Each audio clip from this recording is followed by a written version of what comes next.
के साथ मैं हूं जास्मिन शर्मा और हेडलाइंस के बाद बात करते हैं महत्वपूर्ण खबर की शुरुआत गुलमर्ग से करते हैं, जहां खेलो इंडिया विंटर गेम्स की आज से शुरुआत हो रही है। करीब 800 एथलीट्स इसमें हिस्सा लेंगे और कई प्रतियोगिताओं का इसमें आयोजन होगा। उपराज्यपाल मनोज सिन्हा इसका उद्घाटन करेंगे और 20 राज्य और केंद्र शासित प्रदेश के लगभग 800 के आसपास एथलीट्स इसका हिस्सा होंगे। अधिकारी और सहायक कर्मचारी इसमें भाग लेंगे। Snowboarding, alpine ski, Nordic ski और स्नो माउंटेनियरिंग सरीखे खेल 10 राज्य की पर्वतारोहण प्रतियोगिताओं में हिस्सा लेंगे। आपको बड़ी खबर बता रहे हैं, जहां 6 दिन तक चलने वाले इस विंटर गेम्स का आयोजन आज से हो रहा है। गुलमर्ग में खेलो इंडिया विंटर गेम्स का आगाज हो गया है और अब से कुछ ही देर बाद उपराज्यपाल मनोज सिन्हा इसका शुभारंभ करेंगे। बताया जा रहा है कि कई राज्यों से लगभग 1000 के आसपास एथलीट्स यहां पर हिस्सा लेने के लिए पहुंचे हुए हैं।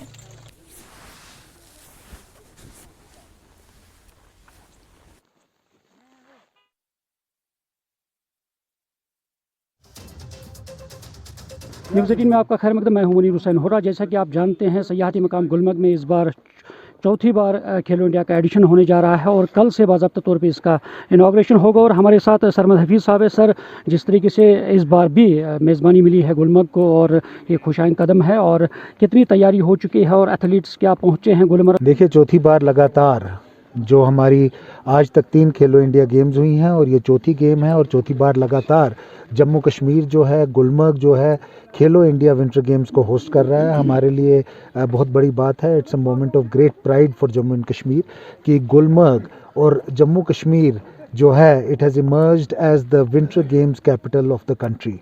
आप जानते हैं कि हमारी यहाँ की जो स्नो है उस की क्वालिटी जो है वो सबसे अच्छी है। हमारी यहाँ की स्लोप्स जो हैं ट्रूली इंटरनेशनल क्वालिटीज़ की स्लोप्स हैं, और इसीलिए ये गेम्स यहाँ हो रही हैं। फ्यूचर में इंशाल्लाह इंटरनेशनल गेम्स भी यहाँ होंगी।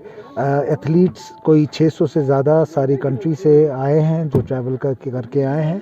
काफ़ी सब तैयारियाँ हो चुकी हैं और मुझे उम्मीद है that the games will be a great success. तो आज शाम में क्या कुछ डेमो होगा उसके लिए? देखिए, कई ऐसे इवेंट्स जो हैं आज शाम से ही होंगे, जिसमें हमारी नाइट स्कीइंग है, लेज़र शोज़ हैं। जो नाइट स्कीइंग वाकई ही एक ऐसा सीन है और ऐसा एक एटमॉस्फेयर क्रिएट करती है विच इज़ अनपैरेलल्ड, दुनिया में वो देखा नहीं जाता। आज कुछ ऐसे इवेंट्स होंगे और कल एक ग्रैंड ओपनिंग होगी खेलो इंडिया गेम्स की। तो ग्रैंड ओपनिंग में कौन कौन से आ रहे हैं ऑफिशियल्स? देखिए, कई ऑफिशियल्स आ रहे हैं, कई वीआईपीज आ रहे हैं। आप देख रहे हैं आज बर्फ़ पड़ रही है और मौसम जो है, it is so beautiful. In fact we are right here on the road between Gulmarg and Tangmarg and how beautiful it is. आप इन दरख्तों का देखिए, I think this is the sight which is the most beautiful in the world. बिल्कुल, thank you. तो ये थे हमारे साथ सरमद हफीज़ साहब, जिनका साफ तौर पर कहना है कि एक खुशाइन कदम है कि गुलमर्ग में इस तरह खेलो इंडिया हो रहा है और सारे एथलीट्स पहुँचे हैं और आज शाम में डेमो होगा और कल बाज़ाब्ता तौर पर खेलो इंडिया की इनाग्रेशन होगी। न्यूज़ 18 जम्मू कश्मीर के लिए गुलमर्ग से मुनीर हुसैन होरा। चलिए आगे बढ़ते हैं खबरों में। और कश्मीर के स्वास्थ्य सेवाओं के निदेशक डॉक्टर मुश्ताक अहमद राथर का कहना है कि विभाग ने गुलमर्ग में खेलो इंडिया के आयोजन के लिए विभिन्न स्थानों पर डॉक्टरों और अन्य कर्मचारियों को तैनात किया है, ताकि खेलो इंडिया के दौरान किसी को कोई परेशानी ना हो। उन्होंने कहा कि दवाइयां भी उपलब्ध कराई गई हैं और एम्बुलेंस सेवा भी उपलब्ध है।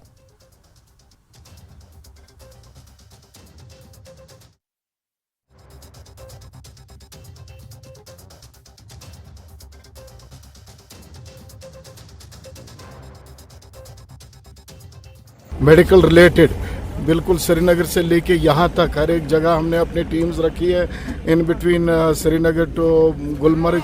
और यहाँ पे हमने अलग अलग जगह है जहाँ पे ये खिलाड़ियों को खेलना है, वहाँ भी हमारी टीम्स रहेंगी। और इसके in addition to those teams हमारे सुपर स्पेशलिस्ट्स भी हमने यहाँ अवेलेबल करे हैं, जिसमें ऑर्थोपेडिशंस होंगे, जिसमें सर्जन्स होंगे, जिसमें हमारे कार्डियोलॉजिस्ट होंगे, फिजिशियंस होंगे, और जो भी रिलेटेड मेडिकल ऑफिसर, चाहे lady medical officer and these male medical officers. In addition to that paramedical staff हमारा पूरा है, फिजियोथेरेपिस्ट हमारे यहाँ पे है, और स्पोर्ट्स के जो एक्सपर्ट हमने कुछ डॉक्टर्स हैं उनको भी यहाँ रखा हुआ है, ताकि किसी को भी किसी चीज़ की दिक्कत ना हो। हमने पूरे डायरेक्शंस दिए। हमारे जो मेडिकल सुपरिटेंडेंट्स है, BMOs है, CMOs है, वो अपने स्टेशन रहे एट देयर ओन प्लेसेस, ताकि अगर वहाँ कोई ज़रूरत पड़े। ऑलरेडी हमारा जो ऑक्सीजन है, ड्रग्स है, डिस्पोजेबल्स है, हमने हार्ड टू रीच जो कट ऑफ एरियाज़ है वहाँ पहुँचाया हुआ है। वहाँ मैन पावर है, मशीनरी है, इक्विपमेंट है। इसके बगैर हमने टीम्स बनाए हर एक को। मुनीर हुसैन हुर्रा हमारे सहयोगी गुलमर्ग से ज्यादा जानकारियों के साथ सीधे हमारे साथ जुड़ गए हैं। मुनीर, गुलमर्ग चौथे खेलो इंडिया के संस्करण की मेजबानी करने के लिए पूरी तरह से तैयार है। किस तरह की तस्वीरें और नजारा देखने को मिल रहा है, और दूसरी बड़ी बात कि उपराज्यपाल मनोज सिन्हा इसका शुभारंभ करेंगे, कितने बजे ये कार्यक्रम तय किया गया है? मुनीर, देखिए जैस्मीन, ये एक अच्छी खबर है क्योंकि गुलमर्ग में चौथी बार ये मेज़बानी हासिल हो रही है और तमाम तैयारियां हैं वो की जा चुकी हैं और सारे के एथलीट्स जो है मुल्क की करीबन 24 रियासतों से यहाँ पे 800 के करीब जो एथलीट्स हैं वो पहुँचे हैं। और आज दोपहर के बाद यानी करीबन 2:30 बजे यानी LG मनोज सिन्हा इसका इफ्तिताह करेंगे, क्योंकि ये सुबह ही होना था और कल देर शाम तक जो बर्फबारी हो रही थी तो उस वजह से वो नहीं आ पाए और आज वो यहाँ पे पहुँचेंगे और 2:30 बजे इसका इनॉग्रेशन होगा। और ताहम सुबह से ही कुछ इवेंट्स किए जा रहे हैं, करीबन 2 इवेंट्स यहाँ पे किए जाएंगे क्लब के मुकाम पे और वो किए जाएंगे और उसके बाद बाकी जितने भी इवेंट्स हैं उनका आगाज होगा। और साथ ही और यहाँ पे तमाम तैयारियां, चाहे हेल्थ फैसिलिटीज़ है या बाकी जितने भी फैसिलिटीज़ है वो कर रखी है। मगर जैस्मीन, सबसे पहले हमारे साथ एक स्कीयर है जो भाग ले रहे हैं, इनसे हम पहले बातचीत करेंगे, उसके बाद हम मजीद बातचीत करेंगे। जी, आपका नाम? जाहिद साहब, कितनी खुशी हो रही है कि आप चौथा खेलो इंडिया यहाँ पे हो रहा है और आप इसमें हिस्सा ले रहे हैं? बहुत खुशी हो रही है सर, खुशी की बात है। चौथी बार यहाँ पे खेलो इंडिया हो रहा है और काफ़ी सारे एथलीट्स जो है अपना टैलेंट शो कर रहे हैं, तो हम भी चाहते हैं कि सब आए, जितने भी एथलीट्स है वो अपना टैलेंट शो करें। तो इससे क्या होता है कि आपको एक्सपोजर मिल जाता है। तो जैसे आरिफ साहब हमारे थे, बाहर ओलंपिक्स में गए, तो हम भी चाहते हैं कि जितने भी एथलीट्स हैं वो आए, अपना टैलेंट शो करे और दिखाए दुनिया को। बिल्कुल जी। तो अभी जो एथलीट्स है बाकी मुल्क से जो एथलीट्स आए उनके साथ आपको मुकाबला करना है, तो कितना अच्छा लग रहा है कि इन स्लोप्स पे उनके साथ कम्पीट करना है? हाँ, कंपटीशन तो रहेगा सर ऑब्वियसली। तो we are trying our best कि अच्छा करे, सब अच्छा करे जिनके अंदर टैलेंट है। तो हम भी ये चाहते हैं कि दिखाए थोड़ा, और अच्छी बात है, काफ़ी खूबसूरत लग रहा है। अभी बर्फ़ फिर से गिरी है तो और भी मज़ा आएगा। तो जैस्मीन, आपने सुना है कितनी खुशी है, क्योंकि जब हमारे बीच जो फेरोज वानी है वो दिखाएंगे यहाँ पे किस तरह से यहाँ पे बीट किया जा रहा है। इन जो स्लोप्स है, ये इंटरनेशनल लेवल के स्लोप्स है, उनको तैयार किया जा रहा है अभी सुबह सवेरे, क्योंकि रात देर तक यहाँ पे जो बर्फबारी हुई थी और उसके बाद अब इन स्लोप्स को तैयार किया जाता है। और उसके बाद कोंगडोरी हो, अफरवट हो या यहाँ क्लब के मुकाम पे या मुख्तलिफ जगहों पे जितने भी स्लोप्स हैं उनको तैयार किया जाता है, ताकि इसके बाद जो इवेंट्स होंगे इन स्लोप्स पे वो मुकाबले होंगे और इवेंट्स होंगे। और अच्छी बात यह है कि जो यहाँ पे एथलीट्स हैं, और क्योंकि करीबन 800 एथलीट्स जो आए हैं, और सब में खुशी है क्योंकि गुलमर्ग के अंदर इस तरह के इवेंट्स होना, क्योंकि ये सबसे बड़ा इवेंट है, मुल्क का सबसे बड़ा इवेंट होता है, सबसे बड़ा मुकाबला होता है गुलमर्ग के अंदर। क्योंकि आने वाले वक्त में सरकार ने कहा है कि इसको इंटरनेशनल लेवल के तौर पे हम इस गुलमर्ग में ये जो विंटर स्पोर्ट्स है उसको हम यहाँ। बड़ी बात यह है कि इतनी खूबसूरत जगह पर इस तरह का राष्ट्रीय स्तर का एक इवेंट जब ऑर्गेनाइज हो रहा है तो सिर्फ देश भर की नहीं बल्कि दुनिया की निगाहें इस पर टिकी हुई हैं। दूसरी बड़ी बात यह है मुनीर कि यहां से ना सिर्फ खेलों को प्रोत्साहन मिलेगा, यानी खेलों को ही सिर्फ बढ़ावा नहीं मिलेगा विंटर गेम्स को खास तौर पर, बल्कि जो कश्मीर की संस्कृति है, जो यहाँ की पहचान है, यहाँ की खान पान है, यहाँ के जो लोग हैं जो विंटर टूरिज्म से जुड़े हुए हैं, उनके लिए भी यहाँ से नए आयाम खुलते हुए नजर आते हैं। बिल्कुल आपने सही कहा है, क्योंकि गुलमर्ग सिर्फ विंटर टूरिज्म के लिए नहीं है बल्कि विंटर टूरिज्म के साथ साथ विंटर स्पोर्ट्स हो। और उस लिहाज से, क्योंकि विंटर टूरिज्म के लिहाज से गुलमर्ग मानी जाती है, क्योंकि टूरिज्म का जो सबसे बड़ा फ्लो रहता है वो गुलमर्ग में ही रहता है, ऑल ओवर कश्मीर में। और उसके साथ ही जो यहाँ पे जुड़े हुए टूरिज्म के साथ लोग हैं, ये सही है कि एक तो रोजगार बढ़ेगा और दूसरा जो दुनिया की नजरें हैं, जब यहाँ पे विंटर टूरिज्म के साथ साथ विंटर स्पोर्ट्स का फरोग हो रहा है तो उसको लेकर दुनिया की नजरें जो है वो मरकूज रहती है और सिर्फ गुलमर्ग की तरफ, क्योंकि आने वाले वक्त में टूरिज्म के साथ साथ यहाँ विंटर स्पोर्ट्स हो, विंटर टूरिज्म हो, और हर तरीके से यहाँ पे बूस्ट होगा। और सबसे ज्यादा फ्लो जो है वो गुलमर्ग में देखने को मिल रहा है, क्योंकि सबसे खुशाइन बात यह है क्योंकि हमारे जो star master blaster Sachin Tendulkar है वो भी इस वक्त गुलमर्ग में है, क्योंकि कल उन्होंने शाम में यहाँ पे स्नो बाइक पे यहाँ पे कोंगडोरी में उन्होंने सवारी की है। और ये सबसे मजबूत कदम है, सबसे अच्छी मजबूत मैसेज है, क्योंकि पहली दफ़ा सचिन तेंदुलकर गुलमर्ग पहुंचे हैं, कश्मीर आए हैं और ऐसा लग रहा है कि इस जो स्पोर्ट्स का फील्ड है उसमें जो यहाँ का युवा है, यहाँ का यूथ है और एक नई राह खुलेगी, क्योंकि ऐसी हस्तियां जो यहाँ पे आ रही है और उस लिहाज से यहाँ के नौजवानों के अंदर जो टैलेंट छुपा रहता है तो उस टैलेंट को निखारने के लिए, उसको बाहर लाने के लिए एक अच्छी पहल की जा रही है। जी जासमीन। बिल्कुल। साथ ही मुनीर, अब बात आती है क्योंकि बर्फबारी थोड़ी देरी से हुई है और टूरिस्ट भी यहां पर भारी मात्रा में पहुंच रहे हैं। एक तरफ लगभग 6 दिनों तक चलने वाला ये खेलो इंडिया विंटर गेम्स इवेंट और दूसरी तरफ सैलानियों की आमद, किस तरह से यहां पर बैलेंस आउट किया जा रहा है चीजों को, साथ ही साथ प्रशासन की क्या तैयारियां नजर आ रही हैं ताकि एक दूसरे में खलल ना पड़े, मतलब टूरिस्ट की आमद में भी टूरिस्ट को भी घूमने के लिए इनफ स्पेस मिले गुलमर्ग में, और खेलो इंडिया भी जो ये इवेंट चल रहा है क्योंकि राष्ट्रीय स्तर का इवेंट है तो उसमें भी डिस्टर्बेंस ना हो।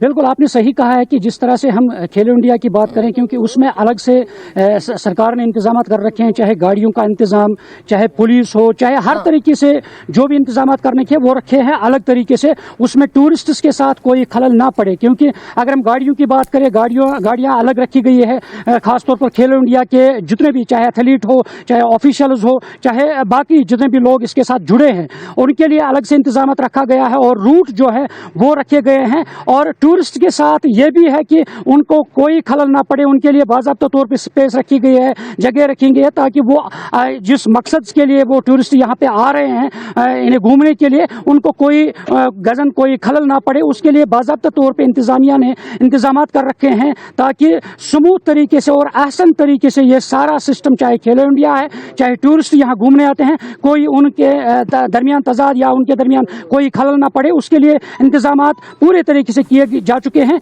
और उस लिहाज से जगह जगह पुलिस हो, चाहे हेल्थ फैसिलिटीज़ हो, क्योंकि हेल्थ फैसिलिटीज़ में टूरिस्ट्स के लिए भी रखी गई है, एम्बुलेंस रखी गई है, मुख्तलिफ यानी हेल्थ डिपार्टमेंट की एम्बुलेंस है या फर्स्ट एड सिस्टम जो रखा गया है, और साथ ही पुलिस का अमला, ट्रैफिक पुलिस, ताकि कहीं जाम न लगे और कहीं पे कोई दिक्कत पेश ना आए, उस सिलसिले में हर तरीके की सहूलियात मैसर कर रखे गए हैं ताकि ये खेलो इंडिया और टूरिज्म का सिस्टम भी स्मूथ तरीके से चल पाए। जी जासमीन। ठीक है मुनीर, इंतजार हो रहा है उपराज्यपाल मनोज सिन्हा का जब वो यहाँ पहुंचेंगे और औपचारिक तौर पर खेलो इंडिया का ये जो चौथा संस्करण है इसका शुभारंभ करेंगे। नजर आप बना के रखें मुनीर, जुड़ेंगे आपसे, जानकारी लेंगे। फिलहाल के लिए आपका बहुत बहुत शुक्रिया। और खबरों का सिलसिला आगे जारी है, लेकिन वक्त एक छोटे से ब्रेक का।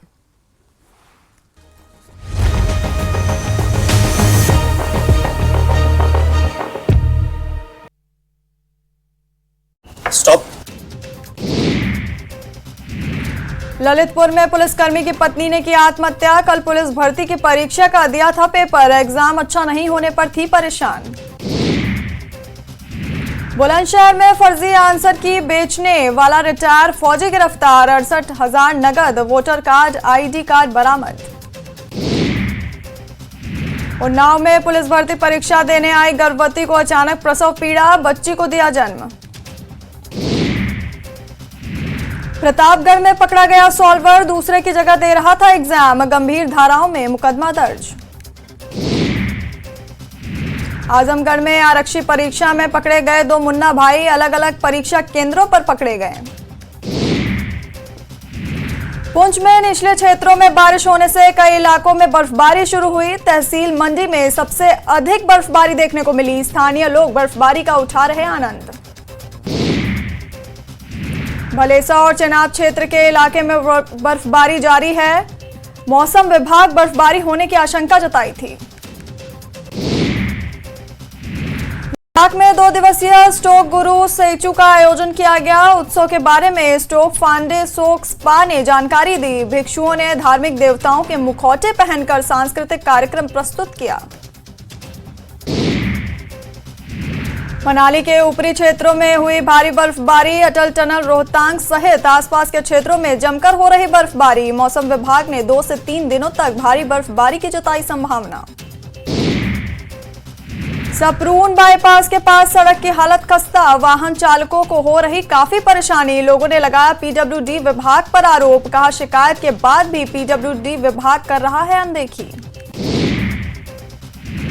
चंडीगढ़ शिमला NH5 की हालत खस्ता, आए दिन दुर्घटना होने का बना रहता है डर। वाहन चालकों और राहगीरों को हो रही है परेशानी। रतलाम में एक ही परिवार के 3 महिलाओं से दुष्कर्म, तंत्र मंत्र के नाम पर तांत्रिक ने किया रेप, पीड़िता की शिकायत पर आरोपी गिरफ्तार। मंडला में 3 नशेड़ी युवकों को पुलिस ने किया गिरफ्तार, आरोपियों से 7 शराब की पेटी की बरामद, पुलिस ने कार को भी किया जब्त। खरगोन में मछली पकड़ने के जाल में फंसा अजगर, आधे घंटे की मशक्कत के बाद हुआ रेस्क्यू का वीडियो आया सामने। रायसेन में पुलिसकर्मियों ने की गाली गलौज, गालीबाज पुलिस को वीडियो वायरल, आरोपियों को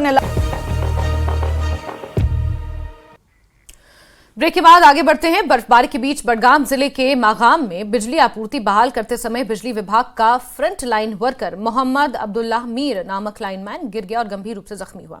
उसे पास के अस्पताल ले जाया गया, जहां से उसे बेमना के स्किम्स अस्पताल रेफर किया गया। उसकी हालत फिलहाल स्थिर है और इस बीच उसके परिजनों ने बिजली विभाग पर भी सवाल उठाए हैं। मोहम्मद अब्दुल्ला के बेटे का कहना है कि साल 2016 में उनका एक्सीडेंट हो गया था, जिसके बाद उन्होंने संबंधित अधिकारियों से किसी कार्यालय में स्थानांतरित करने का अनुरोध किया, लेकिन ऐसा नहीं किया गया। उन्होंने घटना की जांच की अब मांग की है।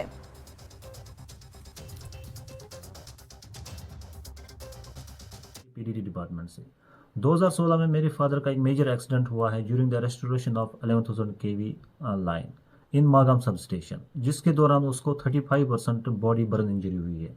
3 साल लगे थे उसको रिकवर होने में। उस मामले में पीडीडी डिपार्टमेंट ने हमारी कोई हेल्प नहीं की किसी भी मामले में। एसएमएच हॉस्पिटल के डॉक्टर्स ने हमें प्रिकॉशंस दिए थे कि अब ये कोई हेवी लिफ्टिंग का काम नहीं कर सकता है जैसे कि एक लाइनमैन करता है। तो उस मामले में हम हायर अथॉरिटीज़ के पास चले गए कि हमारे फादर की ट्रांसफ़र की जाए किसी सब स्टेशन में या किसी ग्रिड स्टेशन में, लेकिन उन्होंने कोई कार्रवाई नहीं की, ना ही उसकी कोई ट्रांसफ़र की गई है, ना किसी ने कोई ज़रूरी समझा उसको, क्योंकि हमने उनको कोई रिश्वत दी ही नहीं। ये एक कड़वा सच है। दूसरा सवाल ये है कि एक पीडीडी डिपार्टमेंट एक मुलाजिम को 8 से 10 साल तक एक ही जगह कैसे रख सकता है। मेरे फादर 8 से 10 साल तक सिर्फ मागा में काम कर रहे हैं। बस मैं हायर अथॉरिटी से यही इल्तिजा करता हूँ कि इस मामले की तफ्तीश की जाए कि 2016 में जो वाक़या पेश आया था उस मामले में फिर कार्रवाई क्यों नहीं की गई, और ये जो 8 से 10 साल तक अभी तक एक ही जगह पे काम कर रहे हैं, इस मामले ये इसकी वजह क्या है। जम्मू में प्रधानमंत्री नरेंद्र मोदी की रैली में पूरे जम्मू कश्मीर से लोगों की भारी भीड़ उमड़ी। रैली में पहाड़ी, गुर्जर, युवा सभी समुदाय के लोग शामिल हुए। वहीं लोगों ने प्रधानमंत्री के भाषण को सुना और कहा कि मोदी ने सभी पहलुओं को छुआ है और उन्हें यकीन है कि आने वाले दिनों में जम्मू कश्मीर हर क्षेत्र में नंबर 1 होगा।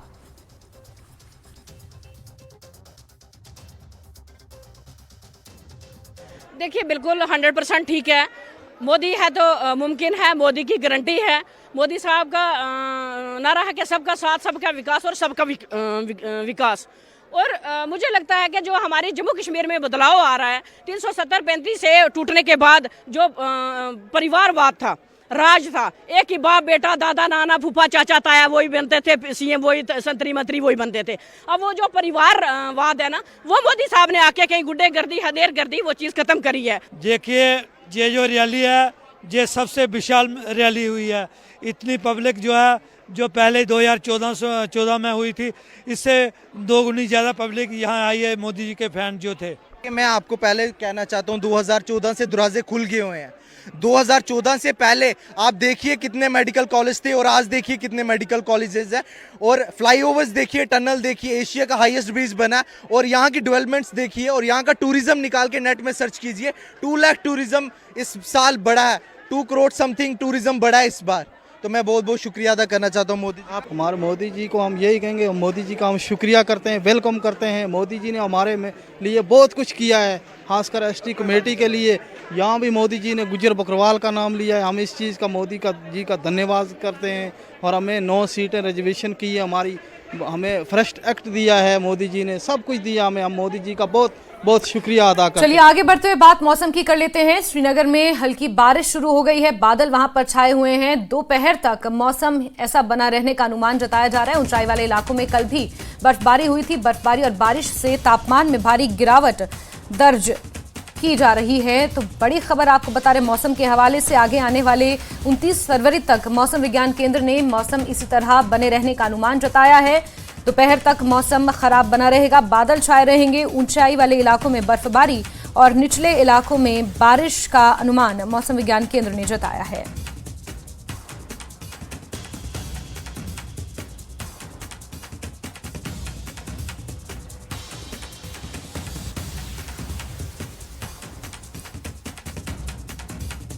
साथ ही साथ आगे आने वाले समय के लिए भी इसी तरह भारी बारिश और बर्फबारी का अनुमान मौसम विज्ञान केंद्र ने जताया है।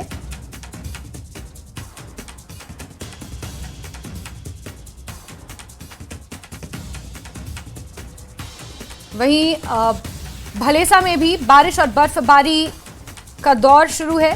कई संपर्क सड़कें इस वजह से बंद है। बिजली के खंभे और पानी की पाइपलाइन को भी नुकसान पहुंचा है।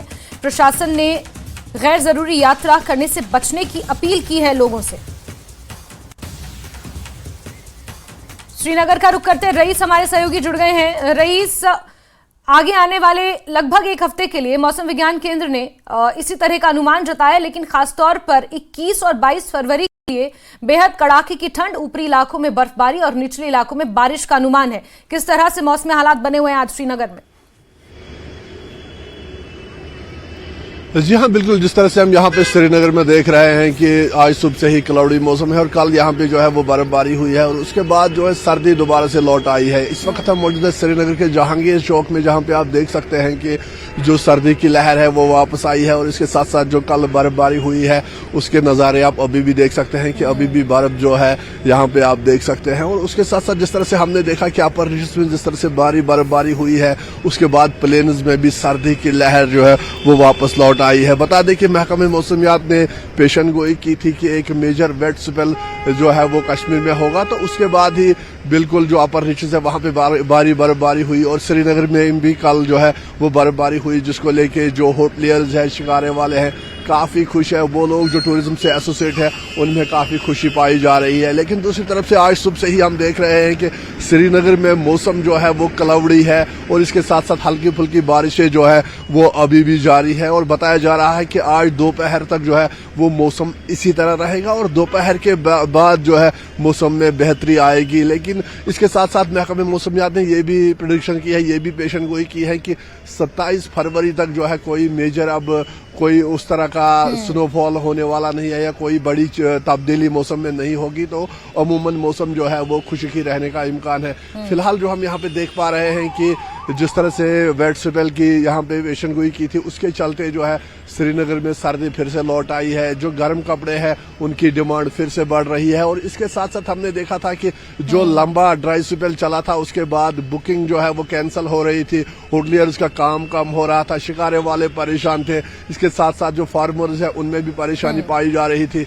लेकिन अब जब ये श्रीनगर में फ्रेश स्नोफॉल कल हुआ है उसके बाद जो है जो टूरिज्म से एसोसिएट लोग हैं उनमें खुशी पाई जा रही है और दोबारा से जो बुकिंग वगैरह है वो आनी शुरू हुई है और इसके साथ साथ जो किसान और बागबान है वो भी काफ़ी खुश है क्योंकि उनका मानना है कि ये बर्फबारी जो है काफ़ी फायदेमंद साबित होगी और आने वाले समय में जो समर्स है, जिस तरह से कहा जा रहा था कि पानी की किल्लत होगी, तो अब उनको यकीनन जो है इस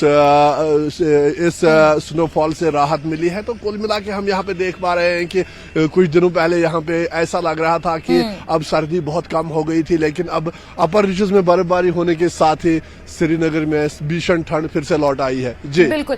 साथ ही साथ रईस, ऊपरी इलाकों में बर्फबारी का अनुमान जताया जा रहा है कि आगे आने वाले समय में ऊपरी इलाकों में बर्फबारी हो सकती है। ऐसे में टूरिस्ट के हवाले से कोई जानकारी, क्या टूरिस्टों की आमद बढ़ने की उम्मीद है या फिर रिसेंट टाइम्स में टूरिस्ट की आमद बढ़ी है? क्योंकि इससे पहले तक टूरिस्ट यहाँ पहुंच रहे थे और जब डल के किनारे आप उनसे बात कर रहे थे तो कहीं ना कहीं वो लोग मायूस थे मौसम को लेकर। जी हाँ, बिल्कुल। जिस तरह से हमने पहले भी बताया है कि यहाँ पे टूरिस्ट काफ़ी मायूस हुए हैं। इस साल जो कम बर्फबारी हुई है उसके चलते जो है वो टूरिस्ट काफ़ी मायूस हो रहे थे, लेकिन अब जब श्रीनगर में कल फ्रेश जो स्नोफॉल हुआ है उसके बाद काफ़ी खुशी यहाँ पे टूरिस्टों में भी पाई जा रही है और इसके साथ साथ हमने देखा कि जो अपर रीजन्स में बर्फबारी हुई है तो यकीनन उसके बाद जो है टूरिस्ट के नंबर्स जो है वो बढ़ गए हैं। एक बड़ा फ्लो देखने को मिल रहा था, एक इजाफा देखने को मिल रहा है कि जो बुकिंगें कैंसिल हो रही थी वो दोबारा से रीशेड्यूल हो रही है और इसके साथ साथ हम देख रहे हैं कि पहलगाम, सोनमर्ग, दूध पथरी, गुलमर्ग जैसे मकामात, सेहत अफजा मकामात पे जो है वो लगातार टूरिस्टों की बड़ी संख्या जो है वो पाई जा रही है। लेकिन अब जब कल यहाँ पे बर्फबारी हुई है तो यकीनन फिर से जो है श्रीनगर भी जो है अब लैमलाइट में दोबारा से आ गया है। दोबारा से जो टूरिस्ट है वो श्रीनगर का रुख कर रहे हैं, क्योंकि इससे पहले वो श्रीनगर में बहुत कम स्टे करते थे। अगर वो उनको श्रीनगर में 4 दिन का स्टे होता था तो वो एक ही दिन स्टे करते थे, और बाकी जो उनका स्टे होता था वो चाहे वो गुलमर्ग हो, सोनमर्ग हो, पहलगाम हो, दूध पथरी हो, ताकि वो स्नोफॉल का आनंद ले सके। लेकिन अब जब कल श्रीनगर में भी बर्फबारी हुई है तो यकीनन उससे जो है टूरिस्टों की संख्या में इजाफा हुआ है। और उसके साथ साथ हम देख रहे हैं यहाँ पे श्रीनगर की अगर हम बात करें तो आज सुबह से ही यहाँ पे भीषण ठंड है, और आप हमारे सामने बिल्कुल देख रहे हैं कि जो गाड़ियां हैं वो भी देरी से निकली है, गाड़ियों में डिले हो रहा है, जो पैसेंजर्स है वो गाड़ियों का वेट कर रहे हैं, और बिल्कुल फेरन टोपी जो है और जैकेट लगाए हुए लोग हैं।